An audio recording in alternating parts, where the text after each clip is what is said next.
Hi, my name is Mike Lowe, and you're watching an episode of Wilderness Way Adventures. On this adventure, we're going to use airboats to explore Lake Kissimmee in Central Florida. I'm going to be hooking up with Aaron and Cameron, and we're going to learn how to survive here. So come and watch. I am a huge fan of wilderness survival skills. For as long as I can remember, I have been learning and teaching it. In fact, I spent 8 years in the United States Air Force teaching pilots and aircrew members how to survive behind enemy lines. Most recently, it was my privilege and pleasure to film myself surviving on Vancouver Island for History Channel's hit series Alone, Season 2. In 1988, I launched Wilderness Way Adventures, a faith-based, Christ-centered survival program, and ever since I have been teaching men, women, and children from all walks of life how to survive in their neck of the woods.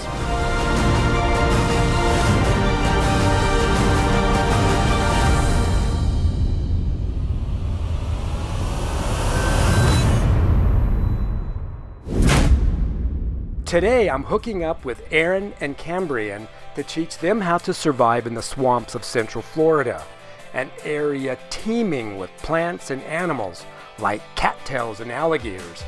We're going to hop on an airboat and cruise around practicing survival skills like eating wild edible plants, treating swamp water so it is safe to drink, building a shelter out of natural materials, and igniting fires using man-made and primitive tools and techniques. I love riding on airboats, and I love teaching people how to survive. This is going to be fun. Aaron, Cameron, and I meet for the first time on the airboat dock. Right away, I can tell they are just as excited about this adventure as I am. Our airboat captain is Brian. He knows all the best places to explore and to camp. Airboating is a popular pastime in Florida. Its vast wetland is the perfect year-round playground for airboaters. And it's an excellent classroom for us to practice survival. An airboat can go where other boats cannot go. It doesn't have a prop, so weeds and mud and land are no obstacles. We can go wherever we want, but it also means we can get really lost or really stranded should the airboat break down, which is not uncommon in these swamps. On this adventure, we're going to simulate breaking down and doing what it takes to survive until we can make our way back home. As Brian whips the airboat this way and that way, skillfully dodging stumps, trees, and hidden hazards, which is super fun by the way, I am aware of the wild edible plants all around us. Awareness is a key survival tool. So Brian stops the airboat so we can sample the local delicacies. Plants are a primary food source. Of all the plants, cattail is one of my all-time favorites, and it grows like crazy here in Central Florida. The tender stalks and starchy roots are edible and high in carbs and vitamins. Eat them raw, roasted, or boiled in soup. The pollen and hot dog-like seed head are full of protein. Plus, you can make clothes, sandals, mats and hats and baskets out of the long leaves. People even make rafts and canoes by lashing hundreds of cattails together. Very versatile. Lots of fun. This is late in the year, so we're going to have to go in a little ways here. Normally, this entire part that I cut off would be nice and tender like celery, but in this case we're going to have to get down a little bit further. So the other thing by doing this is you get rid of the water that was around it, and so I'm not going to get sick from whatever might be in the water now. Yeah? Sometimes it doesn't taste good. In this case, wow, it's really good. Go ahead and take a bite there. You see what I mean? It's not too shabby. As we cruise around taking in the beautiful scenery and getting a lay of the land, I am keeping an eye out for a suitable place to make camp and start our survival scenario. Daylight is fast fading and we need time for shelter, water, and fire. We need a fast temporary shelter so we have more time for water and fire. Hopefully we can find a natural shelter. You guys, we've got an amazing adventure ahead of us. Let's take time to pray and invite Jesus too. Lord Jesus, thank you for this opportunity, thankful for this amazing place. And I pray that as we study you through survival skills, we'll learn a lot about you, about one another, and just be stronger and better as we leave this place. Lord, we ask all this in Jesus' name, amen. Amen. Well, after some scouting and prayer, we find an adequate overnight shelter, providing it doesn't rain hard all night. So for tonight, guys, this shelter is perfect in that we don't have to add anything to it. There's enough room for us to kind of hunker down there if we should get a rain. Otherwise, we'll probably just kind of sleep around the fire and kind of take turns. So, you know, this is great for just showing up and not having to do anything. But man, if it were to open up and rain hard, we're gonna wish we had a better shelter. And we could either improve on this one, but I'm thinking we'll just build a different one in a different location tomorrow and just take the time to do that. Okay. All right. Again, this is a nice level area. You look around, you don't see things that are going to fall down and hurt us in the middle of the night. We're not going to burn this area.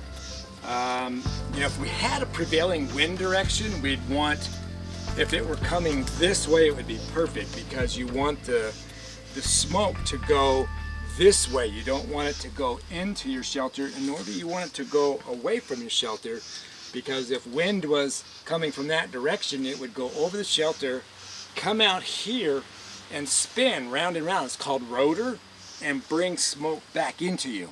So you definitely want the prevailing wind to go this way. This spot here, we're not going to have a prevailing wind because we got all of this natural brush around us, so we're going to be protected from any of that. The temperatures will be a little bit colder, so it's going to help the heat to bring the smoke up above us before it starts spreading out, so we're likely to have less smoke in our face because of that. Okay, now that we have shelter, we need to focus on one of the most important survival aspects: water.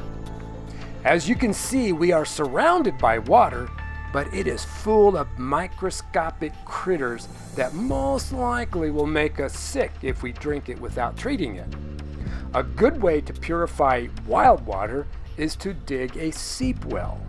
All right, so now we're just going to go down deeper here, and the hope is that we're going to get down to the water table, and when this fills up with water, it'll be water that we gathered from under and not above, and because of that, the waterborne critters that make people sick when they drink it will not be present. And so we're down into sand, and we're down into smell. It actually doesn't smell as bad now down lower.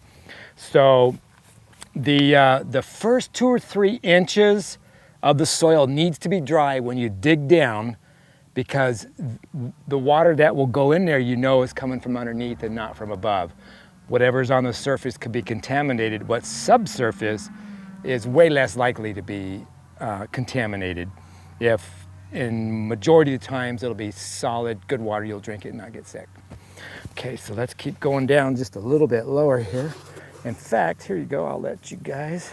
We're gonna keep digging down until it starts to get damp in there. If it doesn't get damp, then it means we're gonna have to dig closer to the water.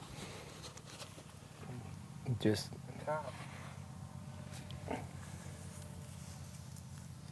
okay, so that's not going to pool, so we're going to have to keep going deeper. Holy moly, it's got that that smell. Sulfur? The sulfur smell, yeah. And a little bit of iron in there too. Okay, that's getting much wetter, isn't it? Is there a Yeah, it's starting to cool. Good. Is there a reason we chose this size hole instead of a bigger one? Less digging. That's it. Okay. This is basically our test hole. We're trying to see if we can get down deep enough to get the water to pool. If it won't pool, then we're gonna have to dig closer. And the closer we get to that water source, the less sure I'm gonna be that when we drink it, we won't get sick. Yeah, that's getting good and wet, so that's gonna be... Starting to pool down there. Ah, nice. Very nice. As surface water seeps through the sand and soil into the well, it filters out the harmful bugs. Seeping in now and pooling up, and that is exactly why they call this a seep well. Yeah, look at that. Let's smell that. Oh boy, that is just stinky. Is it from all the minerals in the water?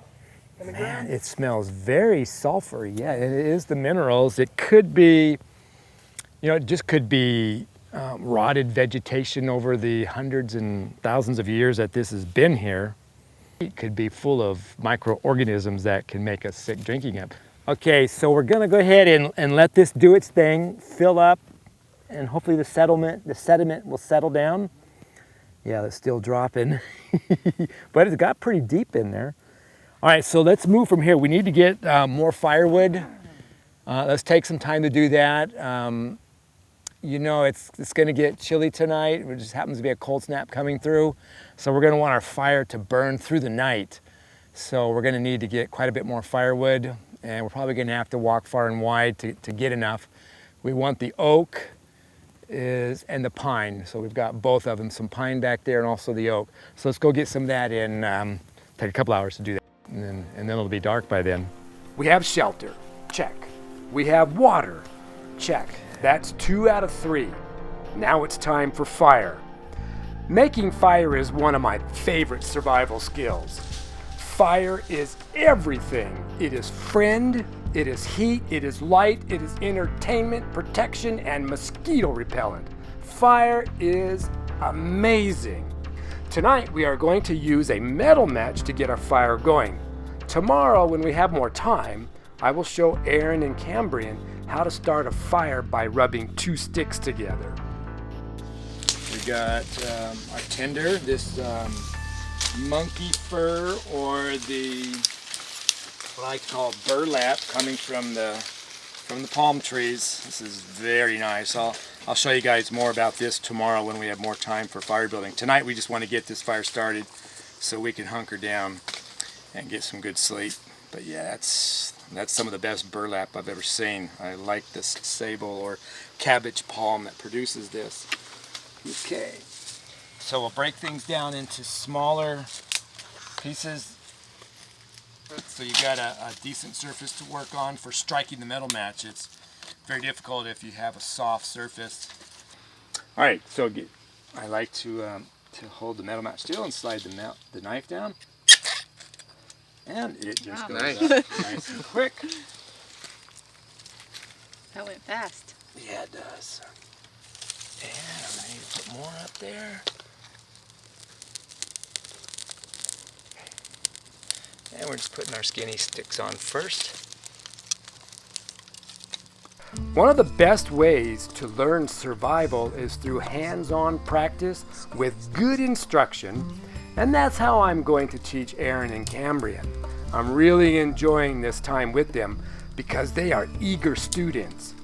When we're done here, they will be able to do these skills without me. That's what I love as an instructor. Once we have our fire going strong, we can sit down and review the day's activities. Tonight isn't going to be as comfy as a 5-star resort, but sometimes learning how to make do is vital. Survival is possible, but it is not always comfortable. We will take turns feeding our small fire throughout the night, and tomorrow we will focus on building a better shelter and other survival skills as needed to spend a few more nights out in the Florida swamps. Keeping this fire small because we didn't have a chance to get a lot of firewood makes sense, so we can have light and heat all night long, and instead of building it up too big and burning everything up that we've gathered. Tomorrow we can just continue our training for now, and I'm just so glad you guys wanted to do this. It's awesome. This is a great area to do it. This is something, this knowledge and these skills that you're learning, you'll be able to share with other people for the rest of your life. The more you share it, the better you'll be at it. And so tonight we started this fire with a metal match. That to me is like the first level of fire building. I don't even really count matches and cigarette lighters and all that, even though that makes sense. That's perfectly fine, but I can typically make a fire as easy with metal matches as I can with the others. I also want to show you guys friction fire, just in case something happens and you need to be able to use, friction fires to get it started. And so we'll play with that, traps and snares, obtaining water. So it should be a good time. I think we're going to learn a lot, and I think you guys are going to be glad you did this. I'm excited. Sounds good to me.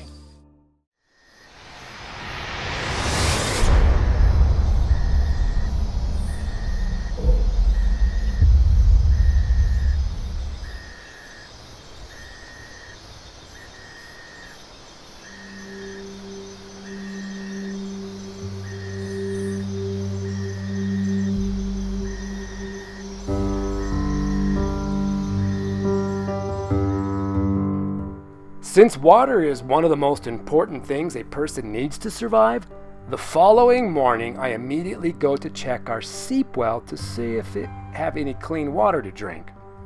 I am slightly concerned about the condition of the water I find in the seep well we dug yesterday, so to play it safe I decided to fill it in and dig another one further up and away from the swamp. So we're going to have to dig down a little bit more. And I think it's gonna fill up, and I don't think we're gonna collapse. We need to give this new well time to collect water. While we wait, we will focus now on building a new, more permanent shelter for tonight. So guys, we need to get this shelter built. Last night's shelter is not suitable if we get rain tonight, and so we want to take the palm fronds and build a shingling roofing system with it to improve our shelter. But in order to do that, we also need to get a ridge pole. So let's go over here. I found one. Let's cut it down and bring it here, and we can get started building it. It is amazing what you can accomplish in the wilderness with the natural resources that are available to you. You just have to know what to look for. All right, so if you look at this, this pine tree, it's grown up. It's about 10 or 12 feet before it starts curving. So we've got a good straight section here, and this is gonna work perfect for our ridge pole. I don't feel bad about cutting this tree because it's under the other one. This tree would never survive to adulthood, so removing it now is not gonna be a problem. A ridge pole is the backbone of the shelter we are building. This small pine tree will be the perfect fit for what we need. So yeah, go ahead and use 2 hands on the saw. There you go, looking good. Perfect. All right, so let's clean it up. We'll just remove all of this Spanish moss, which is full of red bugs, chiggers. Definitely don't want that part of our shelter. Once the pole is ready, we need to find the 2 palm trees that are spaced just right to support the ridge pole and to hold up our shelter. We're gonna keep gathering other material also, so while you're doing that, just kind of cleaning this spot out. And we wanted to be able to get in and out of the shelter without all this stuff in the way. We don't want to remove anything that we don't have to because it's acting as natural cover from whatever rain might come. So, all right, while you're doing that, Aaron and I will work on bringing some green palm fronds over. We are going to use the resources we have available to us to make a water-repelling roof for our shelter. Done. Palm branches will be the perfect material for this. In this particular part of Florida, we've got all of these palm leaves. If you look at these things, they're just big and wide, and it's almost like putting a tarp on the roof line. And so what we're gonna do is go ahead and gather. We got some dry as well as some green, and we'll just put several layers on it, and we'll have to use a trussing system, which will be the stem itself. It's very woody and strong. Now the brown, the dry, is not strong. You see how easy that broke? So we can't use that for the framework, but the green we can. So get this out of the way, and now I can get in here and cut this green, and we'll be able to use that for like trusses, and then the palm leaves themselves will rest on top of that, and then we'll put all this dry stems on top of that to keep them from blowing away. Then we'll have a strong, solid roof that can withstand wind and can withstand whatever amount of water weight might accumulate while it's doing its job as a roof. So I'm really happy with this. Other places around the world, you'll just use whatever green vegetation you got to layer up and make a thick roof at a nice 45-degree angle so you can shed water without it coming down inside you. Another nice thing about this type of roof is we don't have a lot of debris involved. So the water, as it rains, it'll run off of these palm branches, and we can actually collect clean drinking water from that and refill our bottles. So we won't have to rely on our seep well that we're digging. I am always very conscious of the impact I leave on the environment. I want to do as little damage to this habitat as possible so as not to disturb the natural ecosystem in place. I'm guessing we're going to need about 25 to 30 leaves like this with the stems and then with the leaf base itself. Now, to be kind to the forest, I'm not going to take every leaf off of this palm. I'm going to leave quite a few left so it can survive and continue to grow and be a part of this environment. So I'm going to get probably 2 more off of this.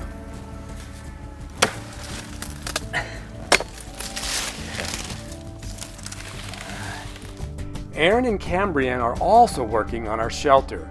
These shelters typically take a few hours to piece together, and with the 3 of us working on it, I am hoping that it will not take too much of the day so we can focus on other survival skills as well. It's important to clear out all the dead debris and leaves from the area we're going to be sleeping. We don't want to find any surprise visitors while we're in our shelter during the night. Man, when you have to build a shelter out of branches and leaves and twigs and stems and debris off the ground, you need to give yourself a good 3 or 4 hours to get it thick enough. You know, that roof material, if it's just all rotted stuff from the ground, it's got to be a good 2 feet to 3 feet thick just to be able to shed water all the way away from where you're sleeping under it.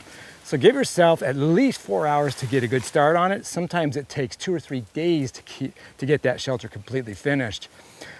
Because we're using palm fronds and it's so good at shedding water, we don't have to spend much more than, between the 3 of us, probably 4 hours, and we'll be good.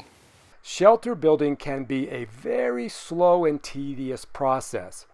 It's important to make sure you are thorough, however, so you don't potentially make yourself extra work later on. So we don't want to clear all the way down the dirt. We like this soft stuff, but some of this other leafy stuff can go on the very top of the shelter and provide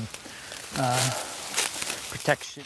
As I am clearing out the area, I am also on the constant lookout for any food source, anything to keep our energy up so we can keep working on this shelter.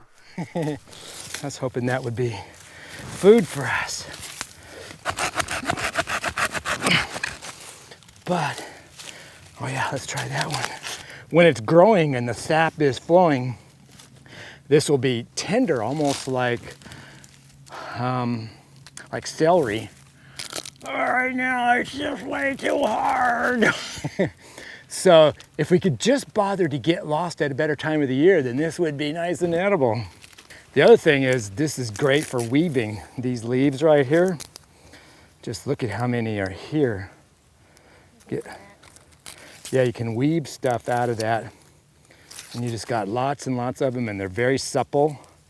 You can flip them around. You can actually use this to tie stuff. If you keep a close eye out, there are all kinds of materials that you can find useful in outdoor environments. The key is thinking outside the box and not letting anything go to waste. And that is very, very strong, the fibers from the leaves. And you just do this several times. Now that we have an area cleared out, it's time to start construction. We place our ridgepole along the palm trees and use the old palm branches as support brackets. All right, good. So now you can see why they call it a ridgepole. It's kind of like a ridge on a mountain or a ridge on a house roof. And then the leaf stems from the palms, we're going to bring them down at an angle, 45 or steeper, and we'll probably bring them back here. All right, so here we have that. And now let's process the rest of these leaves, cut those stems off, and then put them in here. And we want about, in this case, probably not more than 4 inches between each leaf stem. So let's do that and let's fill this in. After the ridgepole is in place, we're going to take some of the palm branches and use the stem section only and lean them against the ridgepole. This creates a truss system that will then support the leaves that we will put on top of our roof. So far as like the roofing material overlapping like you would on a regular roof, doesn't matter so much in this case because we're just going to put bulk. And for now we just want it to hold in place. So we're just going to lay those there like so. Yep, for now. And we will get some of that kind of action. As you layer the roofing leaves, it's important to get them to intertwine, and that will help hold them in place and keep them from all sliding down to the ground. You can also use the ends of the leaves to tie them to the ridge pole and the truss system. I'm going to tie some of the leaves up to the ridge pole to keep them from sliding down. And I'm just using the ever wonderful clove hitch. Now it's time to add more leaves to our shelter. The more leaves we have, the drier we will remain. Our shelter is just about complete. Just a few more finishing touches and we can call this shelter finished. So you can see as we get down here and look out, you can see daylight, and wherever you can see daylight, that's where water is going to make it into the shelter. So just keep piling on, and as soon as you don't see any daylight, then go about 6 inches thicker than that with the palm fronds. If it was any other kind of material, if you were building your shelter out of this type of what's called duff on the ground, then as soon as you see no daylight, then you would go a foot thicker with this type of material. But the palm fronds, you don't have to do it quite as dense. Now with our shelter complete, I want to teach Aaron and Cambrian how to make a fire with just natural materials that we can find right around our camp. This could be a life-saving skill that I want to show them. We have collected fire building materials, and now I'm going to show them a few techniques that we can use to build a fire even in wet and damp conditions. All right, so we have got all of our components. And again, I'm simulating wet weather conditions, so you would want to build your fire up this way. So we got our platform to prevent cold soaking, the cold ground from drawing heat down instead of allowing the heat to come up. So our platform does that. It's not too tall, so all our embers, if they fall off, they'll still contribute to the wealth and health of the fire. And I've got 3 piles of sticks. And so then what we'll do is I'll light this, and this is all spread out so it's only 1 layer thick. I will take 2 brace sticks and lay them down like this. If I just put those wet twigs on top of this, I'll smother it and put it out. So I want it to hover above just a little bit, not too far up, because then it won't catch, but just in that perfect little spot which these 2 sticks will provide. All right, so we're just gonna wet this wood to simulate rain. All right, so now we're going to put the spark on it and then build up our wet wood fire. I'm gonna start my fire on this side since the wind wants to take it that way. Okay, let's put all this away. Okay, our first layer of wet twigs.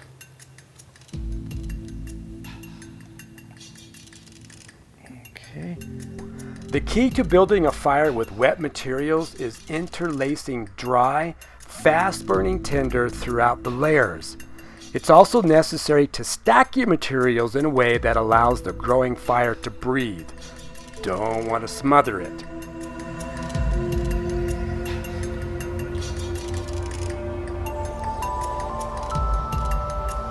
Some more of our wet twigs.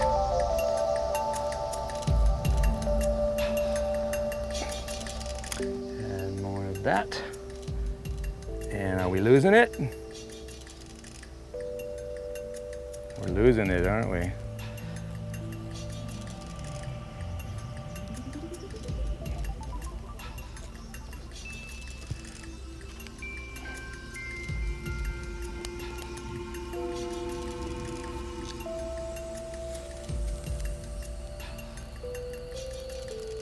Keep drawing that heat up through there.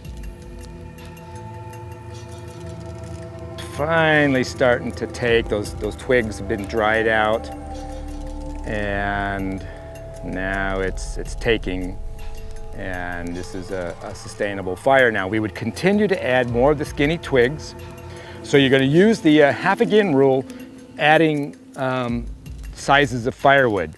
So you would have, the majority of our firewood was like this, and so then you would start burning fuel this size, and then fuel that size, and then finally fuel this size. You can see how as you graduate in size, you went from skinnier, half again, and bigger in diameter, half again more, and half again more.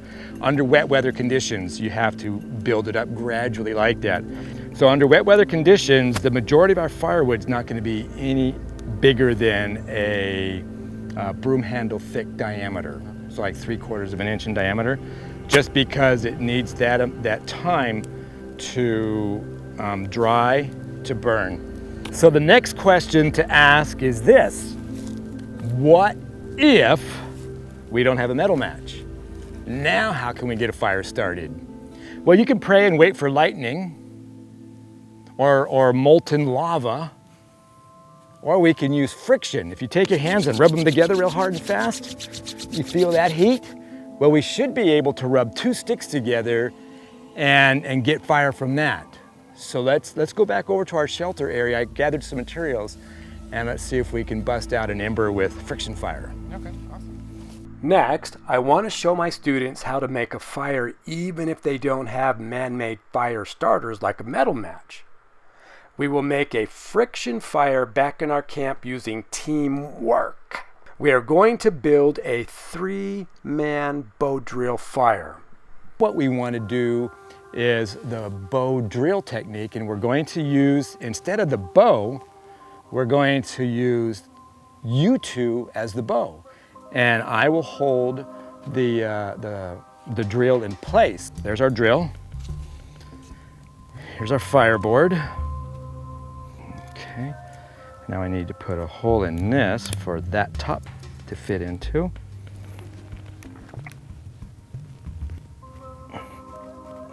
Okay, so that will fit right in there like that, so it won't jump out. Okay, so we got all of our pieces. So you're gonna wanna be on your knees, facing the other direction.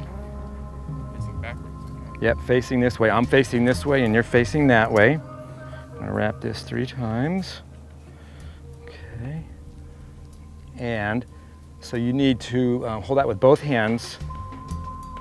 Just don't pull yet right here. Just let it be slack on your side so it won't move on. So you're gonna be holding your string like this, and you're just gonna be going like that. And when you go back and forth, you're trying to keep your hand and the string level to the ground. So it's just like a putting motion. You're going like that. And when you pull away from the drill and you're pulling away from the other person, pull nice and tight. But then when you come back toward the drill and back toward the other person, just give a little bit of tension so you don't get slack between your hand and the drill. If you get slack between your hand and the drill, then this cord will just slip on here, and we don't want it slipping. All right, okay, and I'll go faster.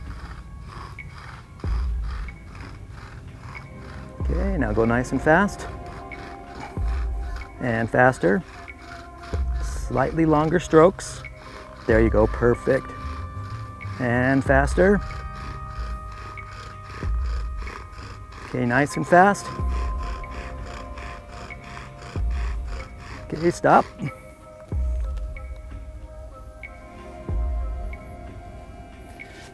And we got a nice big fat ember there. I'm gonna give this to you, Cambrian, to blow into a flame. And I will set it up for you and then I'll hand it to you. Let me see, now you're looking good. Oh yeah, it's starting to get there. Now be careful, because when that lights up, it lights up fast, so just throw it straight down on the ground. There you go. Hey, hey! Good job. Awesome. With this 3-man technique, I mean, look at how fast we got that big ember. Yeah. So there is friction, fire, hand drill, bow drill, a 3-man bow drill, and what an exciting thing. And all from the materials that we just got right off the tree making our shelter. You know, when you look at this process, the spiritual lessons just jump out from all different angles, and one of them is the material that we're using here was once alive, growing, blessing and benefiting the world, and then it died. But in its death, it is now blessing us in another way by providing us firewood and ability to have warmth, security, light, and all of that. In the same way, Jesus lived and his life blesses us, and then he died and his death blesses us. Interesting thing though is all of this dead material didn't just make itself into a fire. We had our part to play. So yes, Jesus lived and died the perfect life and death for us, but his life and death won't do us any good if we don't do our part, which is to believe. And the fruit of believing in Jesus and being friends with him, the fruit of that will be kind and loving and gentle and good like he was, the fruits of the Spirit. We've got water, shelter, fire. Now we want food. Of all the different food sources, you have plants, bugs, and animals. You got fish and birds and fur-bearing animals. Of all of those, which is the easiest to catch and cook and eat? Plants. Plants. All right, so plants are really, really, really easy to get. Now with plants, there are some really cool absolutes about plants that if you can memorize them, it'll enable you to know edible plants all over the world just by what you can observe about it. You'd never needed to see it ever before in your life, but just because it has that characteristic. So plant absolute number 1, all jointed grasses are edible. Several thousand that fall into that category. Oh, wow. Bamboo is one of them, and banana is one of them. So there you have it. Then, plant absolute number 2. All ripe aggregate berries are edible. Aggregate means a whole bunch of tiny little berries collected on one receptacle so that it looks like one berry. Okay. Can you think of one? Raspberry. Yeah, raspberry, blackberry, mulberry. Absolute number 3. Any bulb. Now a bulb is, you've got the above ground stem comes up, and just under the ground at the bottom of the stem, it swells out into a fat little bulb. Tulip. Yes, onions in particular and garlics look like that. Okay, so any bulb, and then the roots are on the bottom of the bulb, any bulb that first looks like, and then tastes, smells like, and number 3, then tastes like an onion is edible worldwide, because there's nothing else in the world like that. Plant absolute number 4. All cattails are edible. And I put 2 plants together because they always side by side. Rushes and sedges are edible. And then one more plant absolute is all non-gilled mushrooms are non-poisonous. So non-gilled, non-poisonous. So I love the fact that you have these characteristics. You don't ever have to see this plant before, all you need to know is this is the characteristic and you match it. Same way when you see somebody in a crowd. You can point out believers in a crowd. You could just see it written all over their face. Someone who has that dynamic, fluid, effective, successful relationship with Jesus, and they're not just playing church, it's for real for them. It just changes how they look. It's that God glow. And you can see it written on their face, like you got it. And you got it. Now, let's go and see if we can find some of these plants. After explaining the plant absolutes, I want us to scavenge around camp and sample some of the wild edible plants in the area. All right, guys, we have greenbrier right here. And normally greenbrier is just full of these terrible thorns, and they just grab a hold and tear flesh and clothing. But as the plant is growing, as it is right now, you have these tender tips like this, and yeah. Ooh, that's a nice one there. Okay, so let's break that off. Here's another one right here.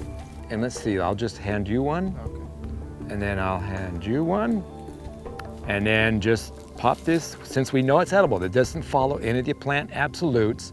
There's a whole lot of plants out there that are edible that don't follow the rules, not, that don't fit those characteristics, but they're still edible, but you just have to know them. Okay. All right, let's try it. Refreshingly good. It's not bad, and it's not necessarily super good, but at least it's not bad. So with the cabbage palm, inside, besides this fibrous material that we can use to build the fire, inside here, if we could cut that down and remove all the branches and get to the core of it, we'll find out when we go to eat it why they call this cabbage palm. Because the fibers that make up the inside, you can chop them up and pull them apart and boil them and eat them, and it's almost identical to cabbage. Another thing about the palm trees, if we can look down in here, is where a new leaf is growing up out of the ground, new growth coming out. You can pull on that and it'll just slide right out of there.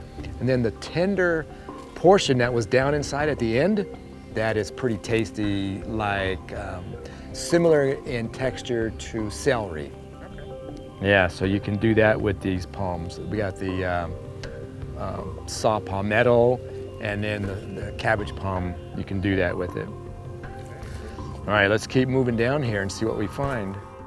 It's amazing the abundance of food options all around us, as long as you know what to look for and what can give your body nourishment and substance. Okay, so we know this is a jointed grass now, because here's the long leaves. So then you take the leaf, several of them, and I'm just gonna ball them up. All right, so now I got my ball. I'm gonna put it in the back of my large teeth, and I'm just gonna press down on it. And as I'm doing that, I'm making the grass get all moist inside, and now I'm gonna suck that moisture.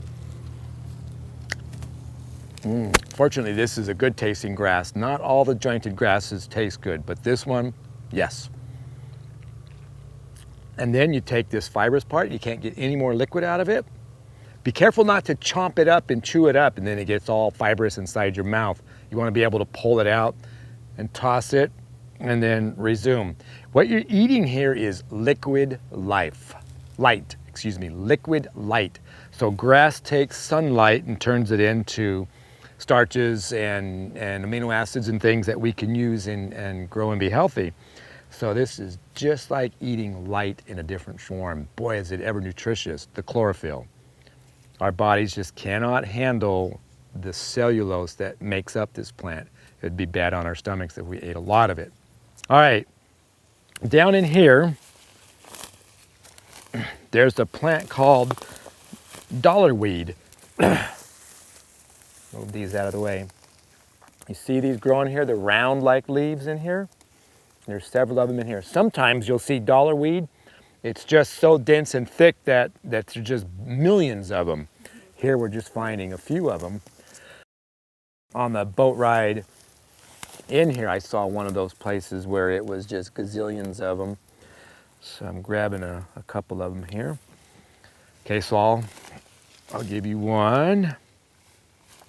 And so just take the plant, and as long as this is tender, you can eat part way down the stem, and it is very tender, so, okay. And just make sure there's nothing on there that is gonna surprise you like a spider or whatever. And now, which actually you do have a spider hanging on there. There he is. All right. And dollarweed has a very unique flavor. It's actually kind of alive, almost picks me up. Not my favorite. Not grooving on that one, huh? Yeah, it definitely tastes like weeds. Yeah. Yes, but not super strong, not too powerful that you couldn't get used to eating it. And if you were to, you know, put it in boiling water for 59 seconds, take it out and eat it, it would be much better. It kind of knock off some of that surprising taste. Yeah. Now it's time to refocus and go back to our seep well. We still haven't gotten any clean water, and I want to show the students a sure way to get clean water even when you are unsure about the quality of the water you've gotten from your hand-dug well. I'm going to demonstrate how to get clean water from items right in our campsite. First, we will need to collect some burlap from the palm trees. This material will filter out larger debris. So we've got the burlap to put in the bottom of our water bottle, which will be our filter.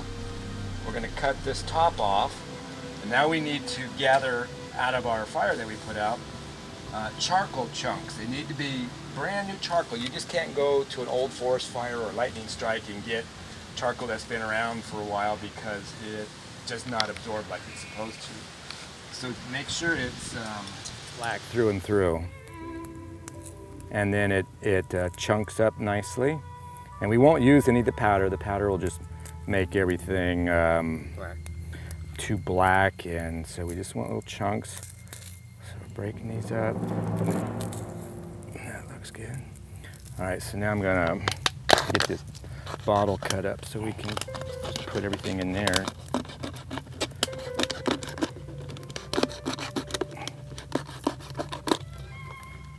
All right, so we're gonna take our fresh collected burlap and just kind of fold it up. You don't want to compact it, you want to keep it somewhat fluffy so the water can get through it. Now we're going to poke holes on the bottom so the water can come out. And, so I'll just go around the kind of, there we go.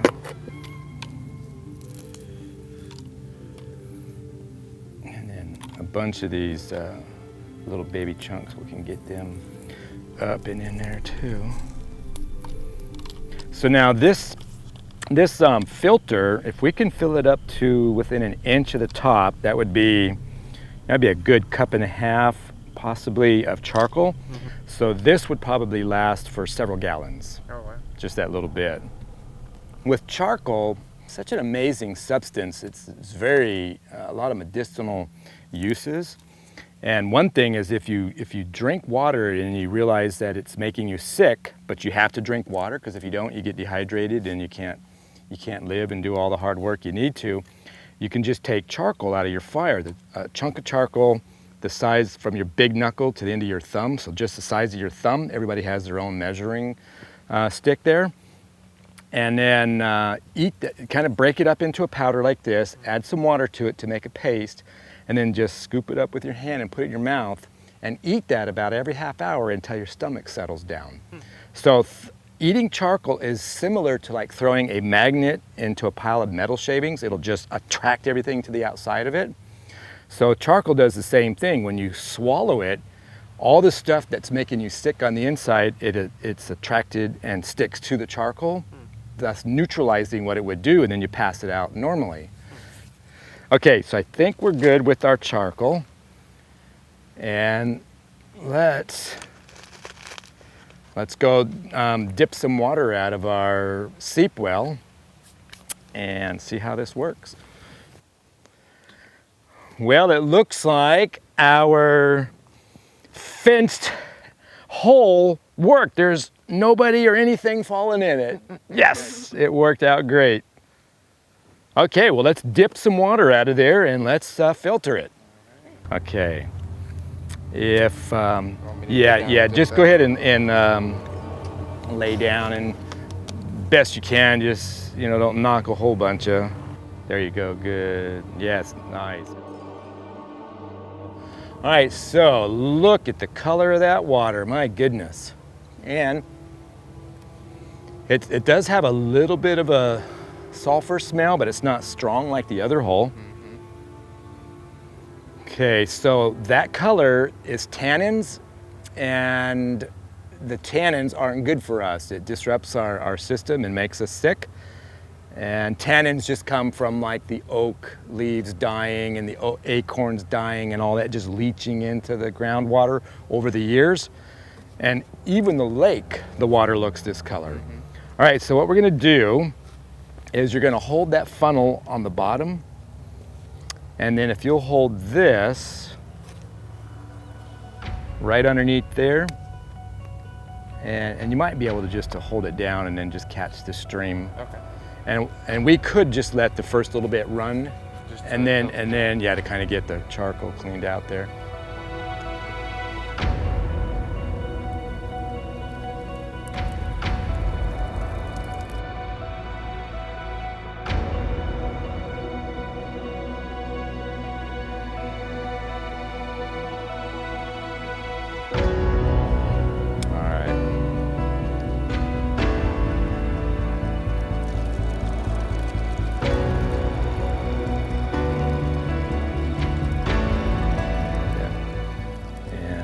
We're going to pour this back into there.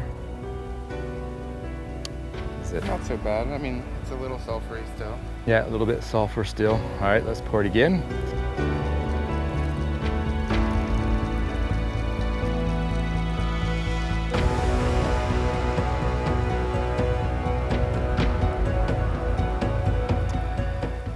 All right, for the guinea pig.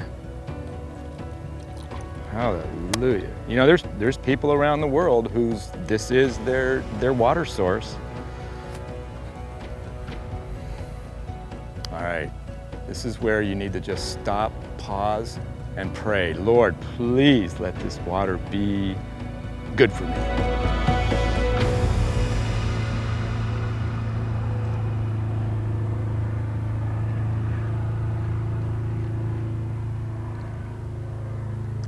It's actually perfectly fine. Not bad. And a little bit of that sulfur aftertaste. Way better than it would have been if we had just dipped it out of there. It's not that terrible, is it? No. It's strange that it has that color, but it tastes like regular water from a faucet that has a slight amount of sulfur in it. Yeah. Like our regular well water in Florida. Yeah, this is like typical Florida water. I mean, usually it's a little clear. Doesn't Not bad. taste bad at all. I mean, the look, not so good. The taste, all right. Yeah. It tastes like campfire water. Like the metal shower piping or something. Yeah, yeah. All right, I think it's actually a winner. Yeah. Even though the color isn't all that great, that it just tastes like normal Florida water. Interesting thought.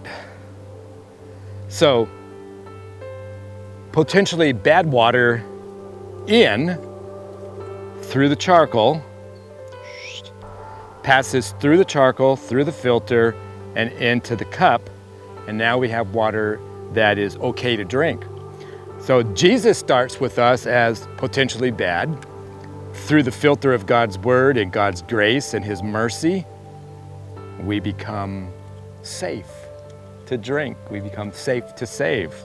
Still good to drink, but kinda undesirable, huh? Probably, maybe if we kept filtering it through day after day, you know, we could get that water completely clean, but it takes a process, Yeah. It takes a while. Yeah. Just like our lives, it takes a process, it takes a while. So if we had a charcoal filter that was maybe 3 feet tall, and it had to percolate through 3 feet of charcoal in a container like this.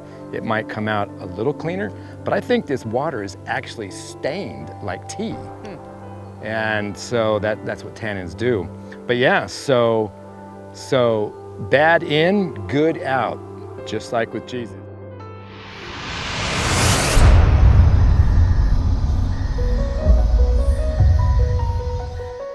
At day's end, I'm feeling pretty good about how our time together was spent. I was able to show Aaron and Cambrian vital survival skills that they can use in the Florida wilderness.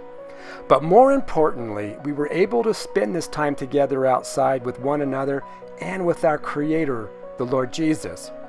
Tomorrow, we will leave this swamp campground, but tonight we get to enjoy the beauty and the nature around us. Spending time in God's creation is an excellent way to draw closer to God and with each other. This is one of the reasons I love to teach others about nature and to show them ways to enjoy all the beauty that God has created for us in this fantastic world. One of the great things about coming out into the middle of nowhere, it's just the benefit of getting away from all the kind of hustle and bustle and the demands of work and technology and all these things that we have kind of buzzing around in our lives, and to be out in creation, in nature, it just allows you to kind of breathe again, decompress, and you really do start to feel your soul kind of come back to life. Maybe you don't even, I didn't even realize that, the toll that just everyday life can take on you, but being out here and getting your hands dirty and, kind of getting involved with all the natural resources of creation, it really does kind of connect you to the Creator and give you such an appreciation for His creation and what's around you, and it feels more like where you're supposed to be. There's a lot of really awesome survival genre reality TV shows out there on different networks. And you've seen them, and there's that one key element that's missing. And that element is so huge, and that's Jesus. I believe in people learning survival skills, and you don't have to have faith in Jesus to do that. Anybody, anywhere can learn how to survive in the wilderness. But when you're out there all alone, and your life depends on your ability to survive until you get rescued or can make your way out, one of the things that hits you hard out there is the feeling of failure. And you can be hard on yourself. We as human beings are our worst critic. And that hurts. It hurts a lot. I've been in so many situations where I felt rotten because now I'm in this where I need to survive because of a mistake that I made. And so, but having faith in Jesus, having that relationship with Jesus enables you to forgive yourself because Jesus has. And now you have the strength and the motivation to be able to press on. The will to survive, the will to thrive comes from having belief in yourself and belief in Jesus and knowing that He's there with you. So a faith-based survival show like this has that extra element. You're still getting all the skills, but also being encouraged to walk right with Jesus and tight with Jesus so that you can have that will to survive along with the skill to survive.